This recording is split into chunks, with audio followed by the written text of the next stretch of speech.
We're currently looking at new vehicle registrations in the United States in the first half of 2024. Toyota's RAV4 coming in the number one position, just behind Tesla's Model Y. Amazingly, Model Y ahead of the Ford F-150, Honda CR-V, Chevy Silverado, Toyota Camry, Toyota Corolla. You guys can see on screen now. This is quite incredible. Keep in mind, Model Y was the world's best-selling vehicle last year.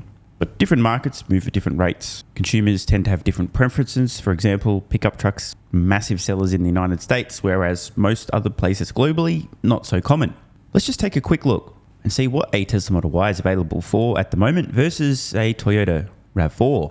As I record this, Tesla Model Y, entry level $44,990. Great value, but let's be honest, not cheap. That's what the next gen vehicles will be for from Tesla. Toyota's RAV4, apparently available for $28,675. So Tesla's Model Y, not far off 60% more expensive than an entry-level RAV4. Already neck and neck. But just imagine what happens when Tesla has an even more affordable vehicle. Even so, Model Y now accounting for roughly 3%, a little bit under 2.8% of all vehicles sold in the United States in the first half of 2024. Now I want to provide a little bit of additional context. With Model Y accounting for roughly 2.8% of all vehicles sold in the US in the first half of the year, you'd only need about 36 vehicles selling those same numbers to account for 100% of the vehicle market. And now imagine what would happen if Tesla introduces a more affordable vehicle. In fact, a vehicle that consumers can purchase for, let's say, the same price as today's RAV4. If Model Y is already essentially selling the same number of vehicles in the US with an almost 60% higher price tag than a RAV4, imagine if they were on par with RAV4's price tag. A next-gen vehicle, a more affordable next-gen vehicle from Tesla, sub $30,000, itself could easily be accounting for 5, 6, 7, 8, 9, 10+% of the entire market in the future. Of course, the haters and skeptics will say, you can't possibly know that. That doesn't make any sense. None of these people obviously understand the dynamics around pricing on these kind of products. Linear decrease in the price causes an exponential increase in the number of people who can afford the vehicle. Consumers are extremely price sensitive on vehicles. The sweet spot is sub 30,000. If you can get to 25,000 or less, even better. But somewhere around that 25 to 30,000 US dollar range is the sweet spot for new vehicles. You guys have probably seen this, right? These are some 2021 estimates from ARK Invest around electric vehicle revenue share versus sales price for vehicles. You'll note along the bottom here, 100,000, 80,000, 60, 40. Tesla's Model Y right now is roughly here. And stunningly, a few years later, we see Model Y just under 3% of the US vehicle market share. And ARK's estimates had a vehicle, let's call it around that $44,000, $45,000 entry-level price point at, call it 3 or 4% vehicle share. What a coincidence. But something rather dramatic starts to happen when you reach the high to mid $30,000 range, and then towards $30,000, roughly here, you're suddenly gone from, let's say 40,000, maybe like 4% potentially of the market. You get to 30,000, now you're about 40%, a 10 times increase, not 10%, 10 times increase with just a 25% reduction in purchase price. Remember I said earlier, Model Y today, roughly 60% higher than a RAV4. By the time we start approaching that $25,000 and then eventually $20,000 range, we're talking 80+% of the vehicle market. So this on screen now is a sign of things to come. I cannot emphasize how much Model Y is punching above its weight. This is what happens when you produce a product that offers such exceptional value that it could be selling neck and neck with the vehicle whose addressable market, the RAV4, is significantly larger than Model Y due to its much more affordable entry price. And I think Farzad summed this one up perfectly. Elon should talk more about politics, obviously trolling the morons who for whatever reason seem to be of the opinion that Elon is destroying Tesla's brand, destroying their reputation, causing sales to collapse. You idiots. I mean, come on, bro. The facts are the facts. But who cares about Tesla's automotive business? I'm much more interested in AI and autonomy. A new note from Morgan Stanley. Tesla and xAI living in a simulation? Tesla shareholders should understand what's happening at Elon Musk's AGI startup, xAI. The common denominator?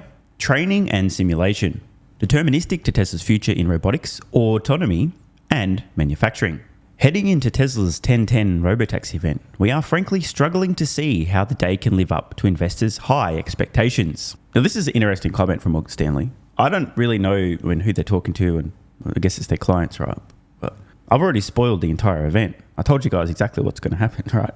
They're going to show a dedicated Robotaxi, no steering wheel, no pedals. There'll be some demo rides. They'll talk about the massively reduced cost to manufacture. their unassailable data lead, the safety profile, their intent to ramp production on these new vehicles as fast as fucking possible and make as many as possible, and to begin scaling and then deploying their robotaxis, the dedicated vehicles, as soon as possible. And of course, we know how the business will work. Tesla's going to operate some of the vehicles themselves. They'll also potentially sell them to commercial customers to operate their own fleets. And Tesla's going to take a cut of all the fares, and these things will print crazy amounts of money.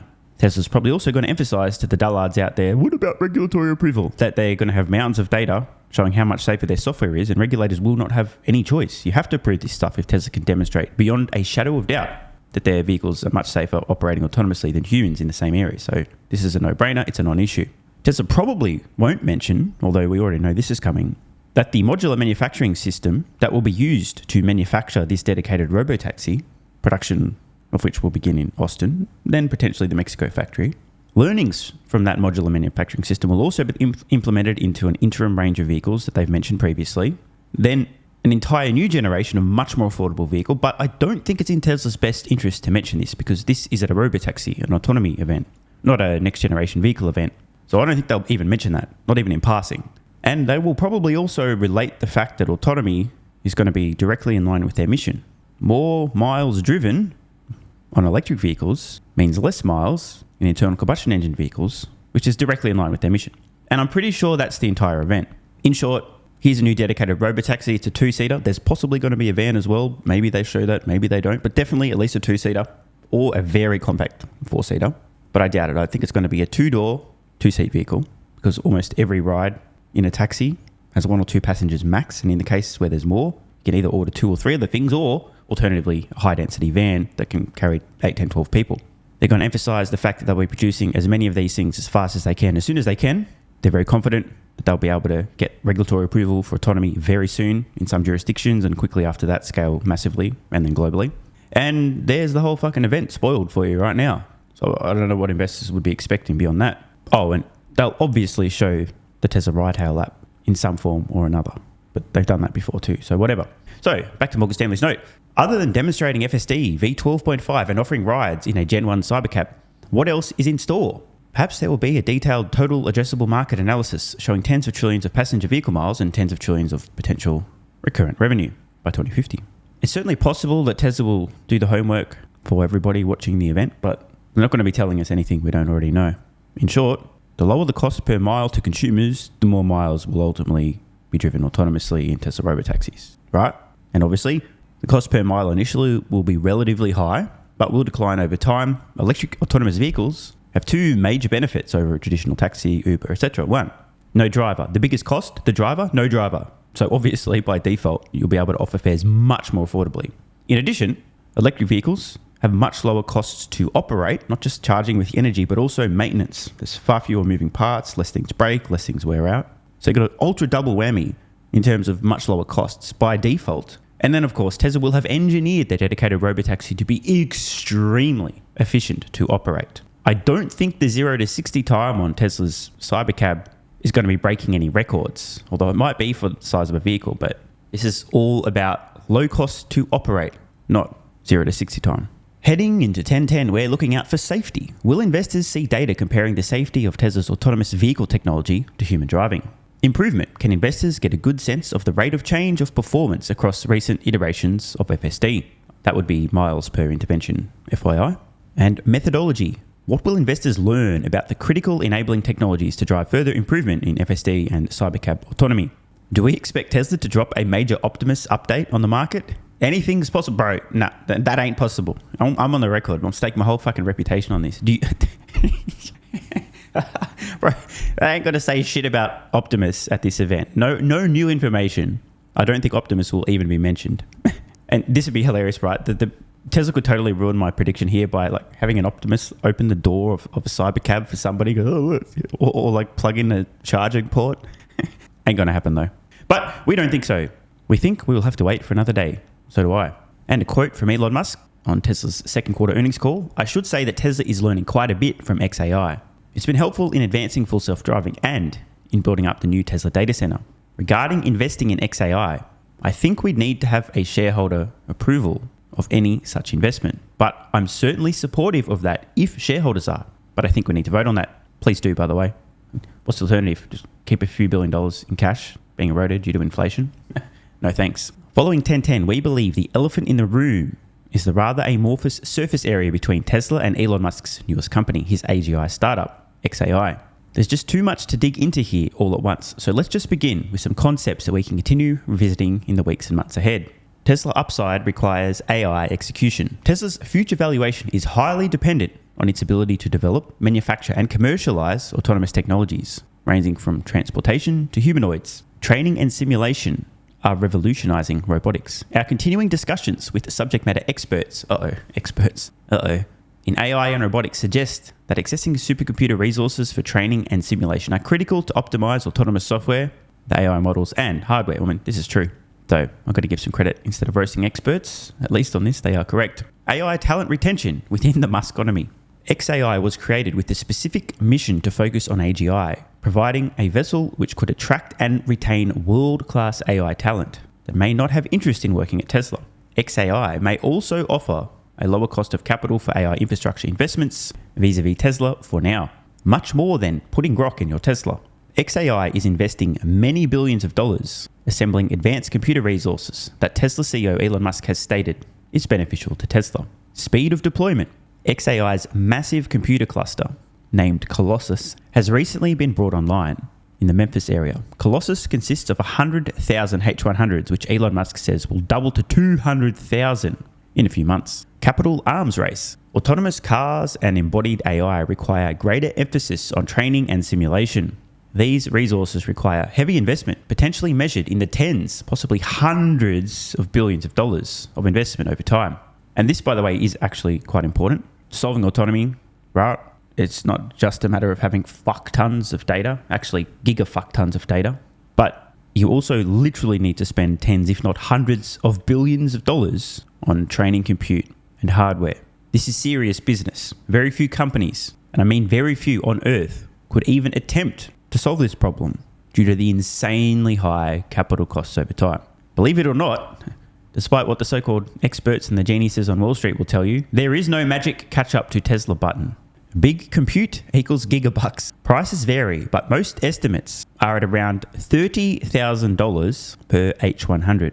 So GPUs cost $3 billion alone. Elon said NVIDIA is around 2/3 the cost of a supercluster. So the additional third, that's now at $4.5 billion so far. At the end of the second quarter of 2024, Tesla disclosed $2.5 billion of its PP&E is AI infrastructure, with a further approximate $7.5 billion of construction in progress, a large portion of which we expect to be devoted to AI infrastructure by the year end / early 2025. A big compute equals giga CO2 emissions. We calculate 100,000 H100 Colossus consumes 374 gigawatt hours annually in GPUs, 700 watts, 61% utilization. Not including other parts of the data center, the average US household consumes 10.9 megawatts of electricity annually, implying that just the first half of planned Colossus capacity consumes an energy equivalent of more than 34,000 households, closer to 50,000 when including other data center electricity uses, such as thermal, e.g. the cooling. Competitors not standing still. Waymo, actually, way less probably would be more accurate. The Robotaxi unit of Alphabet has been getting an awful lot of attention lately as it aggressively expands its fleet size from like 3 to 4 vehicles. Did I say that? I didn't say that. City deployments and technological and network partnerships. Waymo's recent resurgence... Shit, that's funny, dude. Waymo's recent resurgence is a reminder to investors that the road to autonomous vehicle supremacy is a race for data, compute, capital, and talent. Good luck to Waymo, by the way. I think their best case outcome is to forever remain an ultra niche novelty service. They do not have a generalized or massively scalable solution. Just saying. AI algorithms can significantly shorten the R&D cycle by automating repetitive tasks, enhancing data analysis and predictive capabilities, enabling virtual simulation and optimizing design and testing processes. Using Tesla as an example, the company created their own in-house actuators for Optimus from scratch. At the beginning, Tesla put forward thousands of unique actuator designs for each 28 regular human line motions. Through use of simulation models, Tesla was able to map out the cost curves of all possible designs to find the most optimized actuator designs for each of the 28 motions, prioritizing unit costs and mass per design. A little bit word salady there, but this is an important point. Tesla basically using AI to design Optimus in a cost-effective manner. NVIDIA's CEO has made clear his belief in a robotic future. For example, at his June keynote, he argued that, quote, one day everything that moves will be autonomous. He later expressed a belief that in the future all factories will be robotic. The factories will orchestrate robots, and those robots will be building products that are robotic. Robots interacting with robots, building products that are robotic. The only question is how far into the future. Our discussion with NVIDIA's robotics team highlight how embodied AI development is a three-computer problem. While investors have paid more attention to the edge, inference, and the data center, training, we understand that this third computer that sits in the middle is critical for simulation that the robotics community had largely not benefited from until a little more than 12 months ago. And the final sentence, on point here, we believe the relationship between xAI and Tesla may become more important over time. Thank you, Captain Obvious. It most certainly will. As I've said in the past, if xAI has a goal of developing AGI, it does. Tesla has something invaluable that xAI will need: the real-world data, vision. There are two key pillars to solving AGI. You need the intellect, the problem solving, the kind of stuff that you can do if you're confined to a chip. But that's not all. If you can't see, perceive, plan, act, and move through the actual real world, you may have partial intelligence, but it's not general intelligence. And I struggle to see how any company other than Tesla in reasonable time can solve that piece of the puzzle. You need millions of sensor-encrusted robots, e.g. vehicles, or an equivalent in the real world collecting data. So if xAI does want to solve AGI, Tesla has one of the necessary ingredients, and xAI ain't going to be able to get it from anywhere else. So watch this space. Want more content? Early access? Bunch of perks? Click the links in the pinned comment. AG1 is awesome. I've been taking it daily now for more than 3 years. It's a great way to fill in nutritional gaps. It's packed full of vitamins, minerals, and whole food source nutrients. Plus, it has prebiotics, probiotics, and adaptogens to improve gut health, regularity, and help your body handle stress. I'm always looking for an edge to help me feel and perform my best, which is why I haven't missed a day of AG1 for more than 3 years. And I haven't missed a daily video in more than 3 years. Must be a coincidence, right? Just try it and see how you feel. Click the link in the pinned comment or head to drinkag1.com/SMR and get yourself a free 1-year supply of vitamin D3 plus K2 and 5 travel packs. But don't take my word for it. This is what viewers of the channel had to say after trying AG1. I feel like I have a lot more energy since I started on AG1. By the way, viewer, that makes 2 of us. On to the next. Just got my AG1 in the mail. Legit feeling the effects after day 3. This viewer's been taking AG1 for 8 months and says, what an investment. Another. 3 months ago, I started AG1 and have been enjoying the evenness of alertness and energy that lasts the day. I just started the wife on it too. Are you convinced yet? I mean, hey, it's worth trying, right? Click the link in the pinned comment or head to drinkag1.com/SMR, or I can keep going. Plenty more to come. This viewer, after about a month on AG1, definitely a lack of fatigue in the afternoon. Pleasant side effect is that my coffee intake has imploded and is almost down to 0. One more? Yeah, why not? I honestly feel younger and will be continuing to use AG1. This stuff really is crazy good. I didn't think it would be, but this stuff is awesome. It really is what everyone is saying. One more? Don't mind if I do. I've just received my 3rd month supply. I've drank it every day. I have so much energy throughout most of the day. I'm productive, started a new business, started socializing, refurbished a boat. It's no coincidence. Thank you for your persistence, your integrity, and your insights. Now look, these are not my words. These are not my testimonials. This is what you guys and girls are saying. Maybe it's 100% placebo effect. But even if that's the case, I think it's money well spent. Click the link in the pinned comment or head to drinkag1.com/SMR and get yourself a free 1-year supply of vitamin D3 plus K2 and 5 travel packs. If you're still skeptical, hey, I don't blame you. Everyone on the planet seems to be promoting AG1 now, but guess what? They weren't nearly 3 years ago when I had this to say privately to my Patreon audience before there was a relationship, when I was asked about what I was doing for my health, energy, and so on. Just sharing my genuine, honest thoughts about a product I'd recently discovered that was at the time called Athletic Greens, now AG1. If I could only recommend one supplement to take, Athletic Greens, and I'm not getting paid to say this, Athletic Greens is a fucking game changer. I cannot believe how effective this is. No longer having a lack of energy in the afternoons. It's fucking amazing. There's only one thing to recommend seriously. Try Athletic Greens. You won't go back. So obviously, just like Elon Musk is a liar, a fraud, a con man, a scammer, a fake engineer, and Tesla's going bankrupt, you shouldn't trust that guy from about 3 years ago who, without any financial incentive, was promoting this product to his audience on Patreon when they were asking about health and what he's doing for supplements. Because obviously there was some other reason he recommended that, obviously. Not sure what it was, but don't trust that guy. And all the testimonials, like my mental game has improved with AG1. I feel better than ever. I'm so impressed I've bought it for both my parents. I feel more focused and have better digestion.